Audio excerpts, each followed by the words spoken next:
제가 태어나고 자랐던 동네는 대구에서도 매우 열악한 환경에 있는 비산동이라는 동네입니다. 제가 어릴 적에 살았던 집은 화장실이 하나였고 5에서 6가정이 함께 생활하던 곳이었습니다. 아침에 일어나서 제일 먼저 했던 일은 화장실 앞에 줄을 서는 일이었습니다. 저는 단칸방에서 부모님과 또 남동생과 함께 그렇게 생활을 했습니다. 가난했지만 장남으로 태어난 저는 장남의 미안한 특권을 그렇게 누릴 수 있었습니다. 경제적으로 어려운 형편이었지만 부모님께서 아들의 옷은 그래도 사주셔야 했기 때문에, 필요한 물품들을 또 사주셔야 했기 때문에 저는 늘 새 것을 선물로, 그 물건으로 받았습니다. 질적으로 그것이 뛰어나지 못한다 할지라도 저는 항상 새 물건을 썼습니다. 반면에 제 동생은 제가 쓰던 물건을 받아서 늘 헌것을 받았습니다. 부모님 마음은 동생도 새 것을 사주고 싶으셨지만 가난한 형편에 그렇게 할 수가 없었습니다. 그래서 저는 뜻하지 않게 장남의 특권을 누리게 되었습니다. 이러한 형편임을 알지만 그래도 동생의 마음은 많이 서운했을 겁니다. 먼저 태어났던 이유로 동생보다 더 많이 누리는 것이 우리나라에서 흔히 볼 수 있는 장남들이 가지고 있는 특권입니다. 이와 비슷한 내용을 담고 있는 말씀이 아마도 우리가 오늘 읽은 창세기에 나오는 그 에서와 야곱의 이야기일 것입니다. 에서와 야곱의 이야기는 교회를 오래 다니신 분들이라면 모르는 분들이 아무도 없을 겁니다. 요즘은 성탄절이나 다른 특별한 행사 시간에 이 성극을 잘 하지 않습니다. 아마 문화가 성극을 하는 문화이기보다는 이렇게 춤을 추고 또 힘차게 이렇게 찬양을 하는 그런 문화이기 때문에 그런 것 같습니다. 제가 어릴 때부터 제일 처음 기억이 나는 성탄절 연극이 바로 에서와 야곱의 이야기였습니다. 그래서 아주 어려서부터 이 에서와 야곱의 이야기를 잘 알고 있었습니다. 에서와 야곱은 믿음의 조상 아브라함의 직계 손자들입니다. 둘은 아브라함의 약속의 아들 이삭과 그의 아내 리브가에게서 태어난 쌍둥이 형제입니다. 오늘 본문 말씀이 있는 그 앞절의 말씀들을 보시면 에서와 야곱은 태중에 있을 때부터 다투고 싸우며 사이가 별로 좋지 않게 그렇게 묘사가 되어 있습니다. 태어날 때도 먼저 태어나기 위해서 다툰 것처럼 야곱이 에서의 발꿈치를 잡고 태어났다라고 말씀은 기록하고 있습니다. 그래서 그런지 둘 사이에 우애 깊은 형제의 모습은 그렇게 전혀 나타나고 있지 않습니다. 한 배에서, 한 어머니에게서 같은 날 같이 태어났음에도 마치 친형제가 아닌 것처럼 서로를 대하는 그런 모습을 보여주고 있습니다. 에서와 야곱의 어린 시절이 어떠했는지에 대해서는 성경은 말씀을 해주지 않습니다. 오늘 본문 말씀은 에서와 야곱이 장성하고 난 후부터 기록하고 있는 말씀입니다. 27절과 28절의 말씀입니다. 그 아이들이 장성함에 에서는 익숙한 사냥꾼이었으므로 들 사람이 되고 야곱은 조용한 사람이었으므로 장막에 거주하니 이삭은 에서가 사냥한 고기를 좋아하므로 그를 사랑하고 리브가는 야곱을 사랑하였더라. 에서와 야곱은 장성하여서 각자의 일, 즉 자기의 직업을 가지게 되었습니다. 에서는 사냥꾼이 되었고 들사람이 되었다라고 말씀합니다. 들사람이라는 것은 넘치는 힘과 다혈질적인 기질을 기반으로 넓은 들판을 뛰어다니며 짐승을 사냥하는 사람, 이렇게라고 의미를 할 수 있습니다. 반면에 야곱은 조용한 사람이다라고 표현을 하였습니다. 그 의미는 온화하고 친절하며 예의 바른 사람이라는 의미를 가지고 있습니다. 종교개혁자 루터는 야곱을 조금 높여주기 위해서 이 조용한 사람이라는 의미를 경건한 사람이라고 해석을 하기도 하였습니다. 야곱은 부모님 곁에서 머물면서 조용히 또 그렇게 지내는, 그렇게 성장한 사람이었습니다. 두 사람은 분명하게 구분되는 성격과 성향을 가진 사람으로 자랐습니다. 쌍둥이임에도 불구하고 닮은 곳이 전혀 없어 보이는 그런 형제였습니다.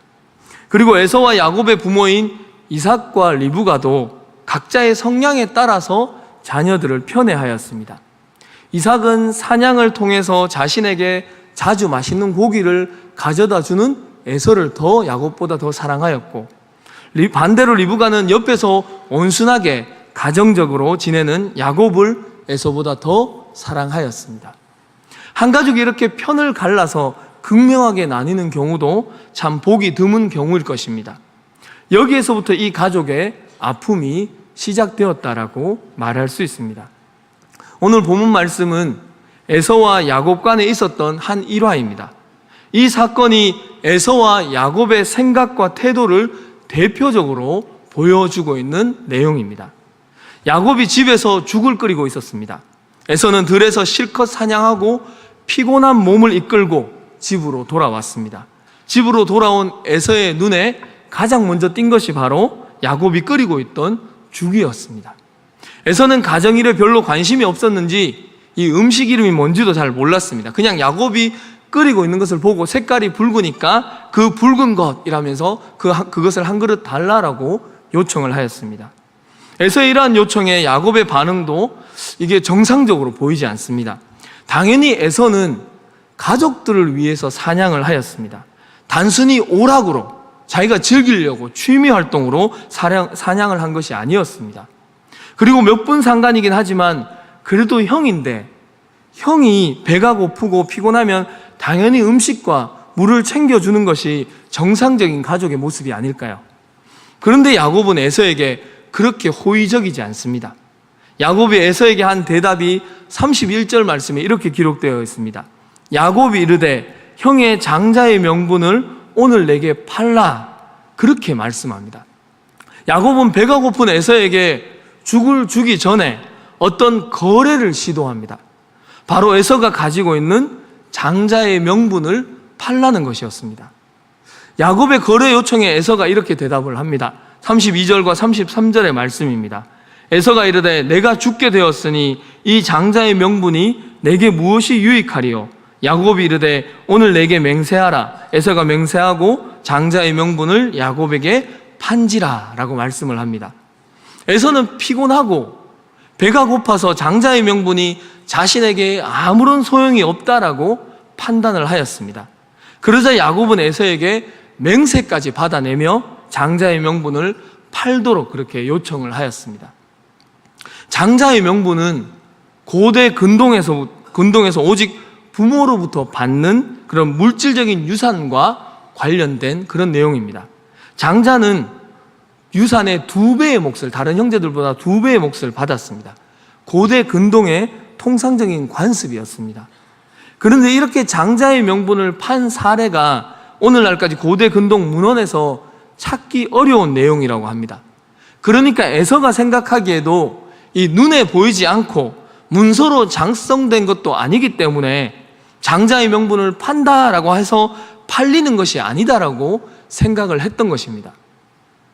그러나 장자의 명분을 단순히 물질적인 어떤 것으로만 볼 수는 없습니다. 오늘날 성경을 읽고 있는 모든 성도들에게 이 장자의 명분은 물질적인 유산의 내용이라기보다는 신앙과 관련된 것을 우리는 받아들이고 해석을 하고 있습니다. 장자의 명분은 영적으로 하나님의 언약을 후손에게 전수하는 신앙의 계승자로서의 특권이라고 말하고 있습니다. 물질적이든지 영적이든지 간에 어쨌거나 이 장자의 명분을 소중하게 생각하지 않았다라는 것은 매우 큰 잘못이라고 합니다.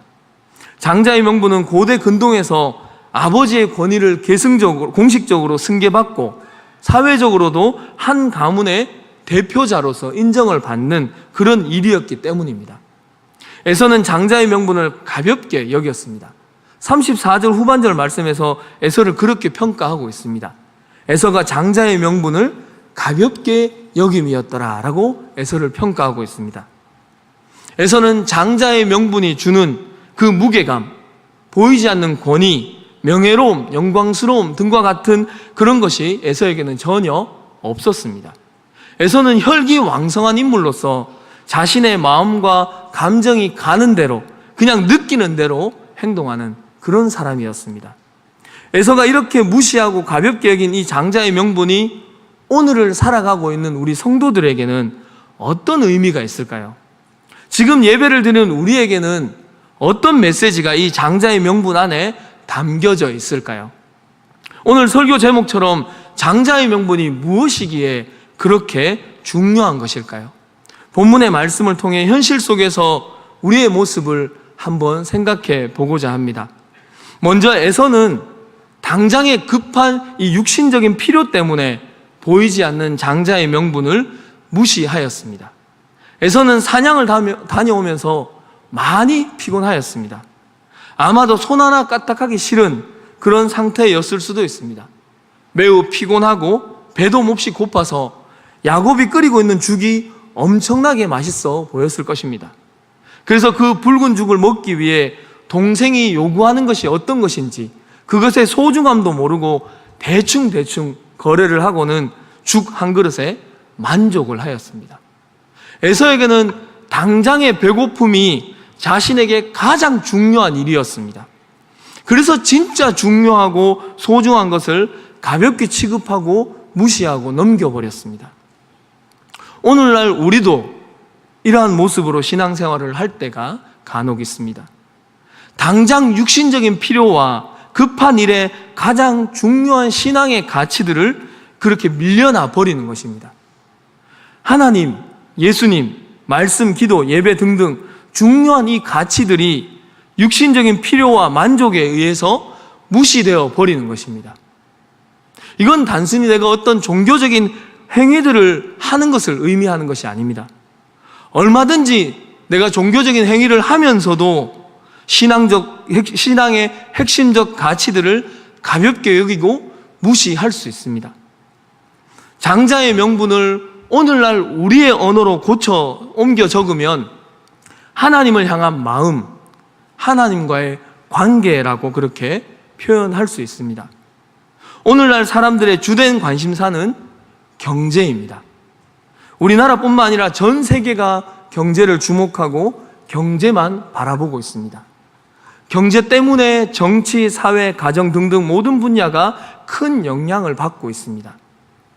저는 목사라는 일을 하고 있기 때문에 우리 성도님들이 살아가시는 현실적인 삶을 정확하게 잘 모르고 있는 것이 사실입니다. 현실에서 얼마나 치열하게 살고 계신지 저는 동일하게 느끼고 있지는 못합니다. 그러나 간접적으로 성도님들의 현실의 삶이 얼마나 전쟁터와 같고 광야와 같은지를 경험하였고 또 어렴풋이 알고 있습니다. 저희 부모님을 통해서 세상살이가 얼마나 치열한지를 경험하였습니다. 가난한 노동자로 사신 아버지께서 봉급이 몇 달씩 밀리기도 하고 너무나 적은 금액에 가족들이 먹고 사는 문제가 매우 심각할 때도 있었습니다. 에서가 광야와 같은 밖에서 사냥하는 일이 결코 쉬운 일이 아니었습니다. 사냥감이 알아서 에서 앞으로 그냥 걸어온 것이 아닙니다. 에서를 사냥감이 찾아와 주지 않습니다. 힘써 가면서 직접 찾으러 다녔고 발견했다고 해서 그것이 쉽게 잡히지도 않았을 겁니다. 그래서 사냥 후에 집으로 돌아왔을 때 매우 피곤하였던 것입니다.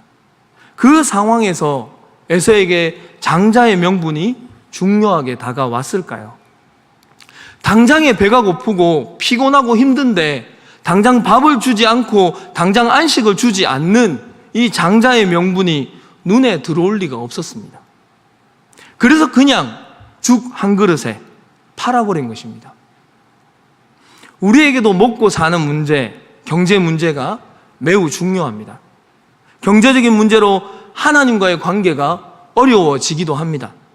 신앙적인 생각이나 깊이로 나아갈 엄두가 나지 않는 경우들이 많습니다. 거기에 관심을 쏟을 에너지와 힘이 없을 때도 있습니다. 그러나 그렇다고 해서 신앙적인 관계를 포기할 수는 없습니다. 성경은 그럼에도 불구하고 하나님과의 관계의 깊이로 나아갈 것을 우리에게 요구하고 있습니다. 장자의 명분을 포기하지 않기를 원하고 계십니다. 경제라는 부분이 오늘날 현대인들에게 신앙적 깊이로 나아가지 못하도록 막고 있는 것도 사실입니다. 그렇다면 경제가 나아지면 먹고 사는 문제가 좀 좋아지면 신앙적 깊이와 하나님과의 관계의 깊이로 나아가게 될까요? 그렇지 않습니다. 오히려 더욱더 육신적이고 물질적인 필요에 목을 매게 될 것입니다. 그래서 온전한 신앙은 환경과 여건에 따라서 변덕을 부리지 않는 것입니다. 늘 한결같은 모습으로 살아가는 것입니다. 사도 바울이 빌립보서 4장 11절에서 13절까지 고백한 내용이 바로 그것입니다. 우리 시간이 좀 많이 지났지만 한번 찾아서 같이 한번 읽어보겠습니다. 빌립보서 4장 11절에서 13절까지 말씀입니다. 신약성경 빌립보서 4장 11절에서 13절까지 말씀입니다.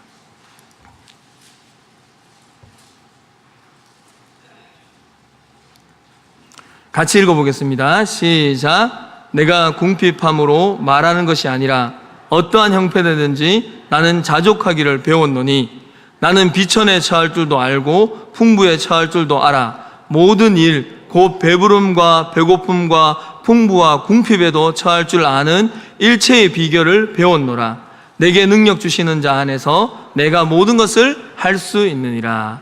아멘. 사도 바울은 배고픔에 있든지 풍족하게 있든지 내가 동일하게 주님을 사랑하고 동일하게 내 사명대로 살아가고 있다라는 것을 보여주고 있는 말씀입니다. 우리는 경제에서 어떤 희망을 찾고 있습니다. 많은 사람들이 경제의 소망을 품고 있습니다. 그래서 우리 나라의 지도자들, 정치인들이 무슨 짓을 해도 경제만 좋게 해주면, 먹고 사는 형편만 좋게 해주면 괜찮다라고 생각하는 그런 낮은 수준을 가지게 된 건지도 모릅니다. 어떤 경제학자들의 말에 혹해서 성경 말씀보다 거기에 더 많은 시간을 투자하고 더 많은 것을 애쓸 때가 있습니다. 그걸 더 진리로 믿고 순종을 하고 따를 때가 있습니다. 어느 유명한 경제학자가 오늘날 경제학을 평가하기를 19세기의 의학과 같다라고 그렇게 말하였습니다. 이것이 어떤 의미인가 하면 19세기 의학은 무엇을 해야지 더 몸을 더 건강하게 만들 수 있는지 말할 수 있었다고 합니다. 그 정도의 지식은 가지고 있었습니다. 이걸 하면 몸은 건강해집니다 라는 정도의 지식은 가지고 있었습니다. 그러나 병에 걸려서 찾아오는 사람을 고칠 수는 없었다고 합니다. 바로 오늘날 경제학이 그렇다라고 합니다. 어떤 것을 하면 경제가 아마 좋아질 겁니다 라는 걸 알지만 문제가 생겨버린, 병에 걸려버린 이 경제를 경제학은 고칠 수가 없다라고 합니다. 전 세계의 경제가 얼어붙은 상황에서 경제와 경제학에서 희망을 찾기는 매우 어렵다라는 것을 보여줍니다. 경제 때문에, 또 먹고 사는 문제 때문에, 물질 때문에 우리가 당연히 또 소중하게 누려야 될 장자의 명분을 우리는 포기해서는 안 될 것입니다. 하나님과의 관계, 참된 믿음의 관계로 나아가기를 이런 일들 때문에 자꾸만 미루고 포기하고 양보해서는 안 될 것입니다. 더더욱 이럴 때일수록 기도한다라는 것이 무엇이고 하나님께 가까이 나아간다는 것이 무엇인지를 더 진지하게 고민하고 그 깊이로 나아가야 할 것입니다. 다음으로 에서가 장자의 명분을 가볍게 여긴 이유는 평상시에 이 장자의 명분에 관심이 없었기 때문입니다. 즉 신앙에 별로 관심이 없었습니다. 에서가 예배 생활을 하지 않았을까요? 에서가 여호와 하나님을 몰랐을까요? 에서는 예배 생활, 종교 생활을 다 했던 사람입니다. 에서의 아버지는 이삭입니다. 이삭에 대한 기록의 분량이 이 창세기 부분에 적어서 그렇지 이삭의 신앙은 이미 창세기 22장에서 확실하게 그렇게 보여주고 있습니다. 이삭은 평생 하나님을 경외하며 섬겼던 사람입니다. 에서는 아버지의 그러한 모습을 보고 자랐고 알고 있었습니다. 그러나 에서는 하나님과의 관계, 신앙에는 별로 관심이 없었습니다. 그냥 사냥하는 것이 좋았고 자신의 혈기대로 활동하는 것, 그렇게 행동하는 것에 길들여져 있던 사람입니다. 에서에게 하나님을 섬기는 것, 신앙은 형식적인 것에 지나지 않았습니다. 그냥 종교 생활을 하는 겁니다. 형식적 종교 생활만 열심히 했던 것입니다. 그래서 장자의 명분이 주는 이 중요성과 무게감이 에서에게는 와닿지가 않았던 것입니다. 에서의 관심사는 하나님이 아니었습니다. 교회를 다니는 오늘날 성도들의 모습과 겹쳐 보이는 부분이 있지 않으십니까? 주일이 되면 어김없이 교회를 찾아오지만 하나님께는 관심이 있어서 오는 것이 아닌 그런 분들을 볼 때가 있습니다. 어떤 이유와 사정이 있는지 잘 모르겠지만 예배 시간을 견디며 지루함과 싸우는 이들을 심심찮게 볼 수 있습니다. 하나님께 아무런 관심이 없는데 왜 그 시간에 자신을 그렇게 괴롭히면서 앉아 있는지 잘 모를 때가 있습니다. 어떤 이들은 그렇게 하는 이유를 자신과 하나님과의 관계에서 그 이유 원인을 찾기보다는 다른 핑계들을 대는 분들도 있습니다. 솔직하게 하나님과의 관계, 나아가서는 하나님께 별로 관심이 없다는 것을 그냥 솔직하게 인정하면 되는데 체면이 그것을 허락하지 않습니다. 그래서 예배가 은혜롭지 않다, 찬양대 찬양이 별로다, 예배 분위기가 너무 처진다, 목사님 설교가 별로 은혜가 안 된다, 인간관계로 인해서 마음에 시험이 들었다 등등의 핑계를 대는 것입니다. 내 잘못이 아니고 남 때문에 내가 이렇다라는 것을 말하는 겁니다. 과연 그러한 마음이 드는 것이 외부의 영향 때문일까요? 하나님께 관심을 두지 않는 것이 단순히 외부의 영향 때문일까요?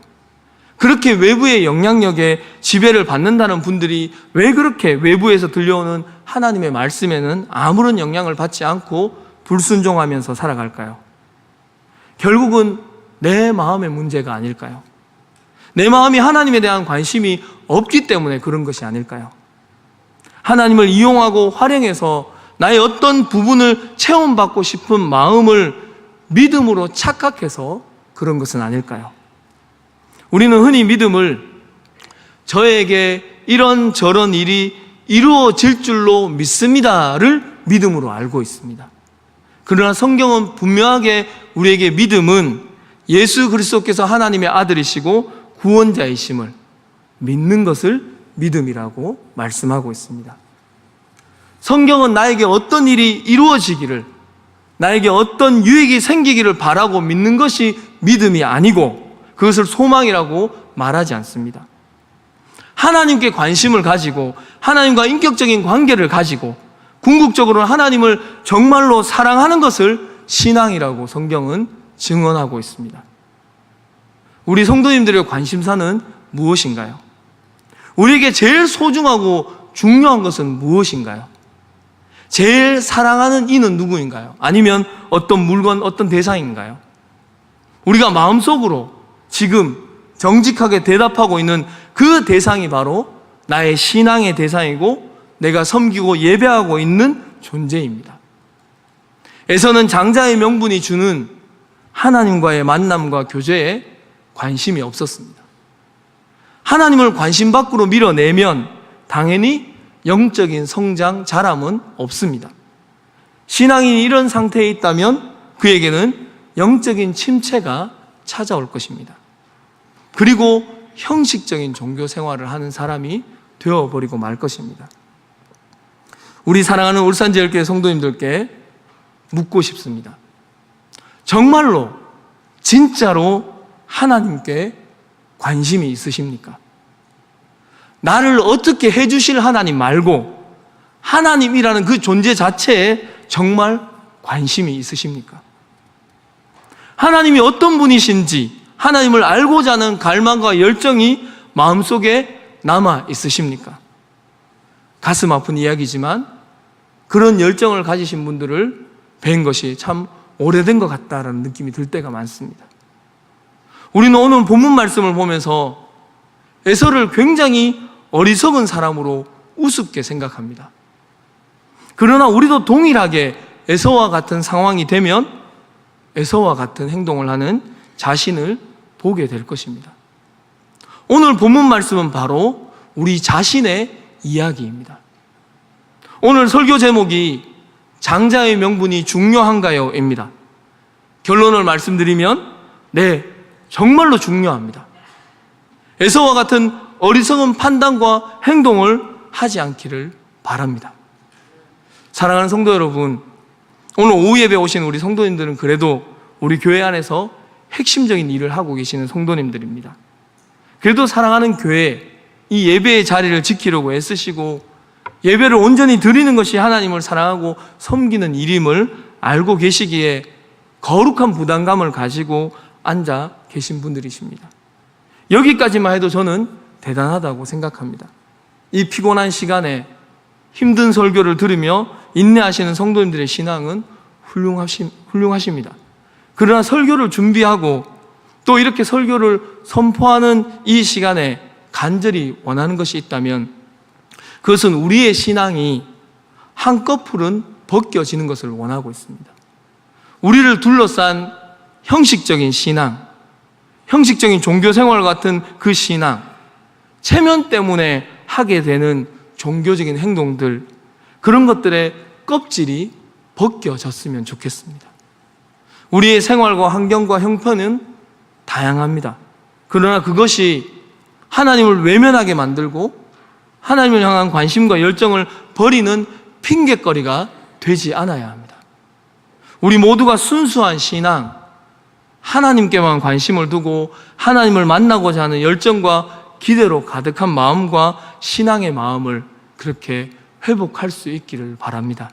사랑하는 울산제일교회 성도님들, 우리 모두가 하나님을 이렇게 순수하게 바라보고 사랑하면서 살아가는 올 한 해, 아니 평생에 우리의 삶이 되시기를 간절히 소망합니다.